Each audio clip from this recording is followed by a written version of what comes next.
साथियों, जय भीम, जय भारत, नमो बुद्धाय। साथियों, अंतिम मौर्य सम्राट बृहद्रथ 187 ईसा पूर्व सिंहासन पर बैठे थे और मात्र 2 वर्ष बाद ईसा पूर्व 185 में उनकी हत्या कर दी गई। इससे 2 बातों का अनुमान लगता है। यदि पुष्यमित्र सेनापति थे तो सम्राट शतधन्वन के समय से ही रहे होंगे। इस नाते नए सम्राट को सहयोग करना उसकी जिम्मेवारी थी।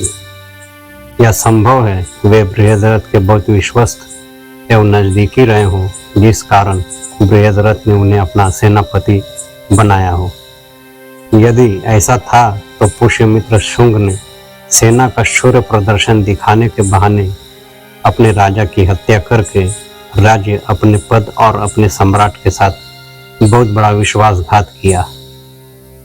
सिंहासन प्राप्त करने के बाद पुष्यमित्र को किसी प्रकार से विरोध का सामना नहीं करना पड़ा, क्योंकि जनता पुष्यमित्र की क्रूरता और छल कपट से डरी हुई थी। यहाँ पर इतिहासकारों ने पुष्यमित्र शुंग का महिमा मंडन किया है। वे कहते हैं, जनता मौर्य शासक के कुशासन और अत्याचारों से उब चुकी थी। यवन आक्रमण के वेग को रोकने में और मगध की सैनिक शक्ति की मर्यादा की रक्षा करने में असमर्थ थे। इतिहासकारों ने बड़ी चालाकी से पुष्यमित्र का यहाँ पर बचाव किया है। पुष्यमित्र के इस कार्य को किसी भी दृष्टिकोण से उचित नहीं ठहराया जा सकता है। यदि बृहद्रथ अयोग्य था तो शुंग को यह नहीं भूलना चाहिए था कि वह सेनापति था और सेनापति का कार्य राज्य एवं राज्य की रक्षा करना होता है। राजा यदि कोई राज्य के विरुद्ध कार्य कर रहा हो तो राज्य हित में उसे बंदी बनाकर पदच्युत किया जाना चाहिए था, मगर शुंग ने ऐसा नहीं किया। स्वयं राजा बनने के लिए शुंग ने क्रूर एवं पापी कंस को भी पीछे छोड़ते हुए एक षड्यंत्र में अपने सम्राट की हत्या कर दी एवं स्वयं गद्दी पर बैठ गया। मौर्य साम्राज्य का सदा के लिए अंत हो गया और पुष्यमित्र शुंग वंश का शासन आरंभ हुआ। बाणभट्ट द्वारा रचित हर्षचरित के अनुसार बृहद्रथ के सामने मौर्य सेना का शौर्य का प्रदर्शन करने के बहाने पुष्यमित्र ने बृहद्रथ को कुचल दिया। बृहद्रथ ने कई बौद्ध स्तूपों का पुनर्निर्माण कराया था, जैसे सांची और भरहुत के स्तूप। इस घृणित राजद्रोह के बाद भी उसने यदि राज्य एवं नागरिकों के हित में कोई उल्लेखनीय कार्य किया होता तो उसके इस तर्क को माना जा सकता था कि उसने राज्य के हित में ऐसा किया। राजा बनने के तुरंत बाद उसने मगध सेना की शक्ति का लाभ उठाते हुए अश्वमेध यज्ञ किया, जिसमें निश्चित रूप से ही उसका निजी स्वार्थ एवं व्यक्तिगत यश की लिप्सा थी। भारतीय इतिहास के एक महान राजा के महान कार्य देश भर में फैले 84,000 बौद्ध ज्ञान केंद्रों को जड़ से मिटवा दिया।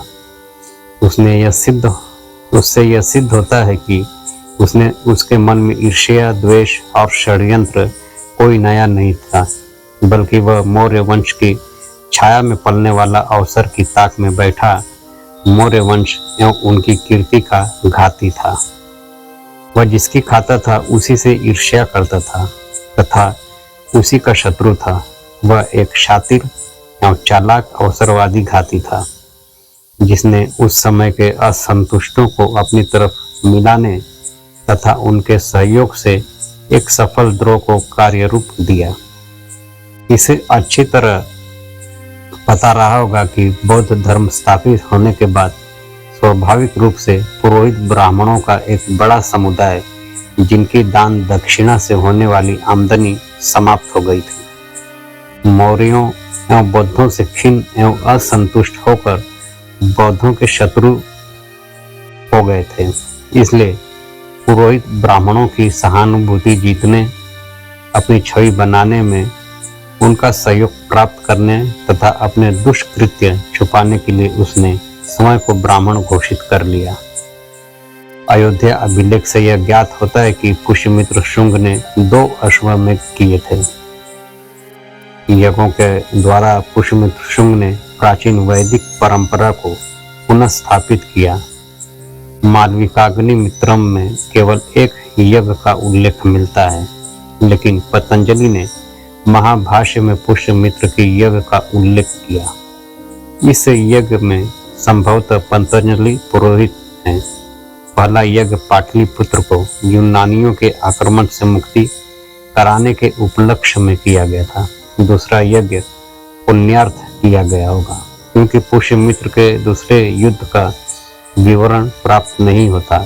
इसी बात से पता चलता है कि पुष्यमित्र ही राम था, क्योंकि राम भी 2 बार अश्वमेध यज्ञ कराया था। अपने शासनकाल के अंत में उसने 2 बौद्ध स्तूपों के अवशेषों का पुनर्निर्माण करवाया। यह इस बात का प्रमाण है कि अंत में उसे अपने किए गए दुष्कृत्य पर पश्चाताप हुआ होगा। पुष्यमित्र के दरबारी कवि वाल्मीकि ने अपने काव्य शास्त्र में बौद्धों को चोर और नास्तिक कहा था। पुष्यमित्र शुंग ही वाल्मीकि के काव्य ग्रंथ रामायण के राम है। देश में 25 करोड़ से ज्यादा लोगों ने अब तक पुष्यमित्र शुंग को ही राम माना है।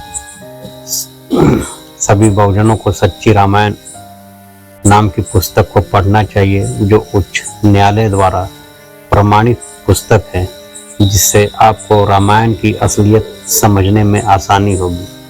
रामायण असल में कहानी है जिसका नाम पाखंड और आडंबर बनाकर ब्राह्मणों ने मूल निवासी लोगों को गुलाम बनाकर रखा। साथियों, जय भीम, जय भारत।